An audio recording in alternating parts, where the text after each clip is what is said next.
आप देख रहे हैं टाइम्स टुडे न्यूज। जैसा कि आप सभी को जानकारी होगा कि 1 अगस्त 2024 के दिन सुप्रीम कोर्ट के द्वारा एससी एसटी आरक्षण के वर्गीकरण तथा कोटा में कोटा लागू किए जाने के विरोध में बहुजन समाज पार्टी, आज़ाद समाज पार्टी, भीम आर्मी सहित तमाम बहुजन संगठन इस आदेश के खिलाफ एकजुट होकर पूरे भारत देश में 21 अगस्त को संवैधानिक तौर से अपने अपने प्रदेश में प्रखंड एवं जिला मुख्यालय पर जन आंदोलन तथा शांति मार्च निकाला गया। तमाम सूत्रों से मिली जानकारी के अनुसार बहुजन समाज पार्टी के कोई सांसद नहीं होने के बावजूद भी बसपा प्रमुख मायावती के आदेश पर उनके सभी समर्थक सहित अन्य राजनीतिक पार्टी के समर्थक भी इनके समर्थन में आकर सड़क पर उतर गए तथा सुप्रीम कोर्ट के फैसले तथा सरकार के गलत नीतियों के विरोध में अपना अपना विचार भी रखे। यदि आप मेरे चैनल पर नए हैं तो लाइक और सब्सक्राइब करें। बिहार से आर रंजन की रिपोर्ट।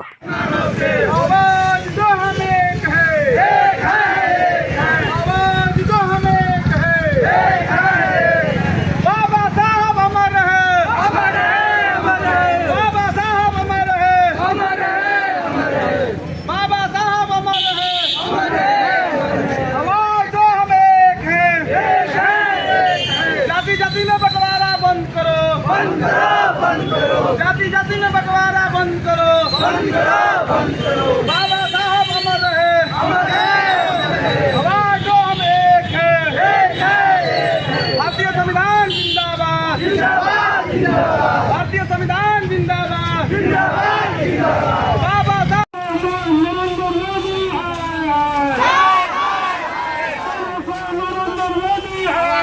मायावती जी ने ऐलान किया कि आप सुप्रीम कोर्ट में जो तुम चल रहे हो ये मानसिकता हुआ है, तुम्हारा गहरा साजिश है। इसलिए हम भारत का चप्पा चप्पा जाम करेंगे और एक भी गाड़ी को वाहन को नहीं चलने देंगे हमारे समर्थक लोग। और बहन जी ने ऐलान किया, आज बहन जी के इशारे पर करोड़ों लोग सड़कों पर है। आज भीम आर्मी का चीफ चंद्रशेखर आजाद के इशारे पर देश में करोड़ों लोग सड़कों पर खड़ा है। तुम कहाँ जाओगे?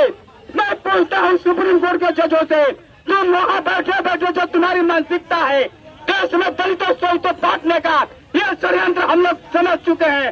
ये कामयाब नहीं होने देंगे। तुम्हारे साजिश को नेस्तनाबूद करके रहेंगे।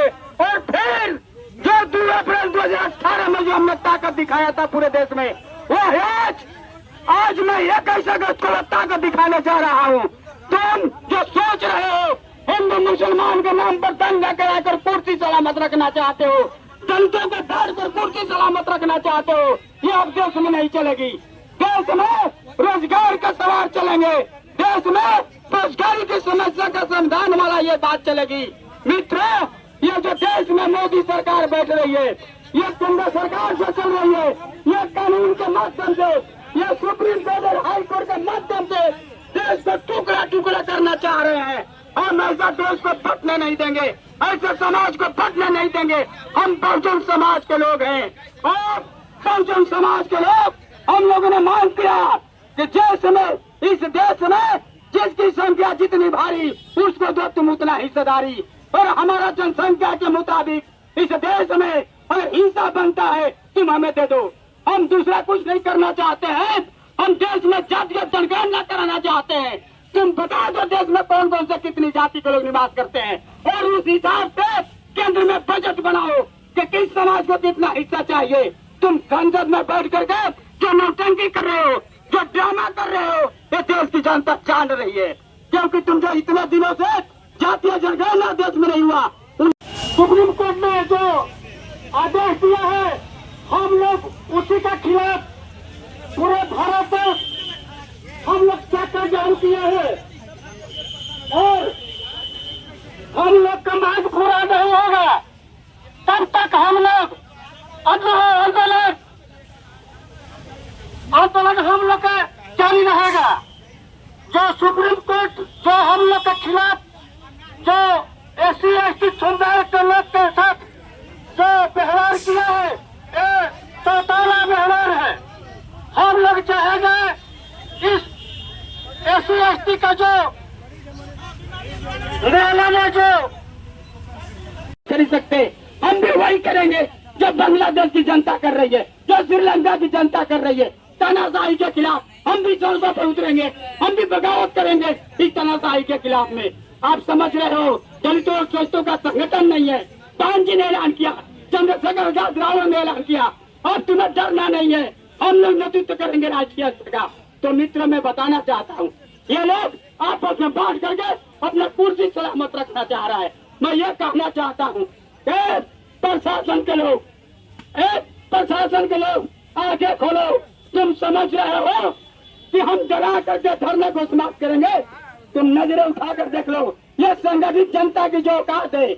आप बंदूक का रेंज जानते होंगे, आप लोग राइफल का ताकत जानते होंगे, 2000 गज की रेंज होती है। इन जनता का गुस्सा जब फूटेगी ऑल इंडिया पर, जनता की ताकत जब उठेगी तो सारे रेंजों को पार करके आगे बढ़ सकती है। और तुम्हें डरता हूँ, इसलिए मैं कहना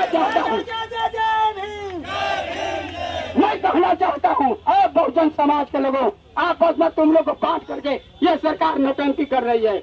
इसलिए हमने ऐलान कर रखा है, हमारे आदरणीय बहन जी ने ऐलान कर रखी है, चंद्रशेखर आजाद ने और बहुत सारे दलित संगठनों के नेता लोगों ने ऐलान किया। हम भी घूम करके पूरे देश में जा करके एक सप्ताह पहले से मैंने आगाह कर रहा हूँ कि हमारी बंद 21 अगस्त को होगी। हम शांतिपूर्ण से धरना प्रदर्शन करेंगे, हम विरोध दर्ज करेंगे।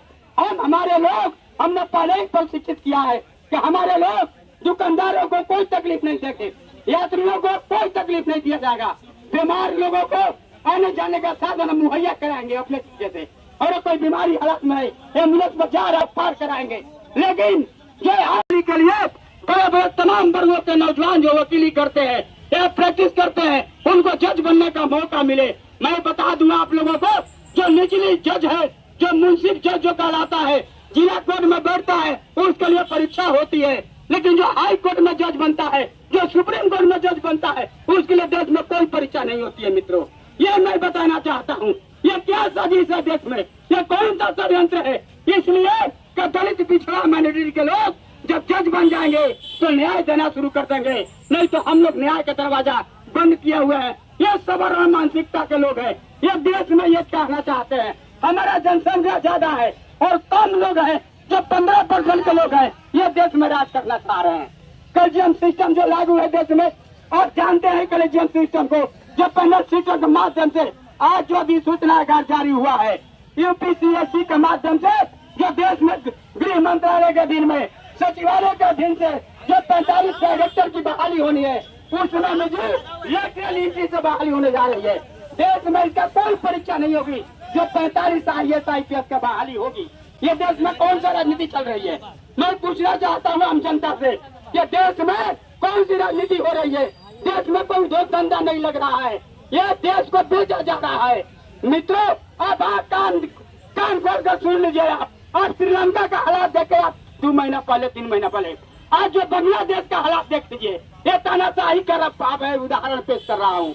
और भारत में भी वही दशा होने जा रही है जो काल बांग्लादेश का हुआ है, पर जो श्रीलंका का हुआ है। देश की जनता उब करके लाठी डंडों से वहां के मंत्री और संतरियों प्रधानमंत्री को पीटने का काम किया, देश छोड़कर भाग रहा है लोग।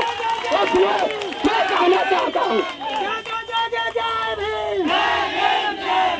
मैं कहना चाहता हूँ जनता के माध्यम से, अपने बहुजन समाज के लोग, संविधान में जो बाबा साहब ने अधिकार दिया है, पहले सरकारी कर्मचारी भी 12 घंटा काम करते थे, संविधान ही यह दिया कि 8 घंटा आप ड्यूटी कर रहे हैं सर। ये संविधान की खूबसूरती है और यही संविधान को बचाने के लिए ये आंदोलन चल रहा है कि तमाम जितने भी हमारे देश के कर्मचारी हैं, सरकारी कर्मचारी हैं, प्राइवेट कर्मचारी हैं, माता है, बहन है, सबको संविधान अधिकार दिया है। और संविधान नहीं रहेगा, जब राजतंत्र हो जाएगा तो राजा के अनुसार 8 घंटा ड्यूटी कर रहा है सरकार के कर्मचारी, तो 12 घंटा 24 घंटा भी करेगा, लेकिन पेमेंट वही मिलेगा, ये नियम हो जाएगा सर। इसलिए हम आपको भी धन्यवाद देते हैं, आप सबको भी। मैं इन्हीं शब्दों के साथ हम सबों के बीच हमारे बहुजन समाज पार्टी के बहुत बड़े युवा साथी दिनेश भैया हम सबों के बीच हैं। मैं चाहूंगा, भैया क्रांतिकारी नेता हैं, मैं चाहूंगा आए और अपनी बातों को रखे।